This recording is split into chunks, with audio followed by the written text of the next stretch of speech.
students and welcome back to Vedantu's NCERT Solutions Class 11th and 12th, जहाँ पे हम NCERT की सभी एक्सरसाइजेस डिटेल में डिस्कस करते हैं of all the subjects on one single platform.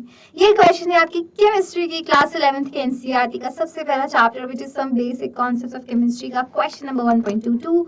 Question कहता है if the speed of light is 3.0 into 10 to the power 8 meter per second, calculate the distance covered by light in 200 nanoseconds. Okay तो सबसे पहले हम लिख लेते हैं कि हमें क्वेश्चन में क्या क्या गिवन वैल्यूज हैं. सबसे पहले हमें स्पीड ऑफ लाइट गिवन है जो कि है 3.0 into 10 raise to power 8 metre per second. इसकी यूनिट्स बहुत ज्यादा इंपॉर्टेंट है. एंड आपको डिस्टेंस कवर्ड बाय लाइट और आपको टाइम गिवन है. टाइम कितना गिवन है आपको 2 नैनो सेकेंड्स, 2.00 नैनो सेकेंड्स.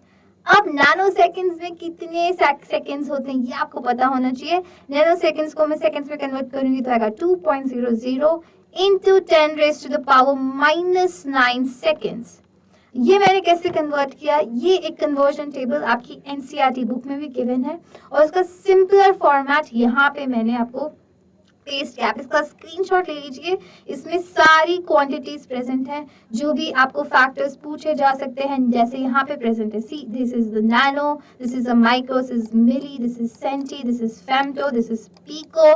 तो ये सब और इसके बीच में एक और चीज आती है which is 10 to the power -10 which is very famous as angstrom. Angstrom unit, correct. तो ये सारी यूनिट्स आपको पता होनी चाहिए, इनके कन्वर्जन फैक्टर्स पता होने चाहिए. देखिए जैसे ये क्वेश्चन आया ऐसे आपके एग्जाम में दूसरे क्वेश्चंस भी आ सकते हैं. तो अब हमें कुछ नहीं करना, सिंपल बेसिक मैथ्स लगानी है और आपको डिस्टेंस कैलकुलेट करना है कि कितना डिस्टेंस ये लाइट ट्रैवल करती है इतने टाइम में.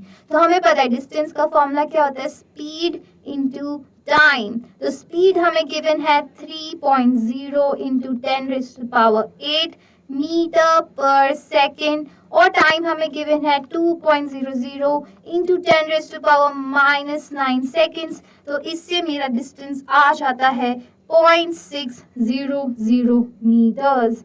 किसमें डिस्टेंस आया मेरा 0.600 metres. So this is the answer. I hope आपको एक क्वेश्चन समझ आया होगा. इसमें कुछ नहीं है, बेसिक मैथ से बस आपको कन्वर्जन फैक्टर पता होना चाहिए. कन्वर्जन फैक्टर नहीं पता होगा तो क्वेश्चन गलत हो जाएगा.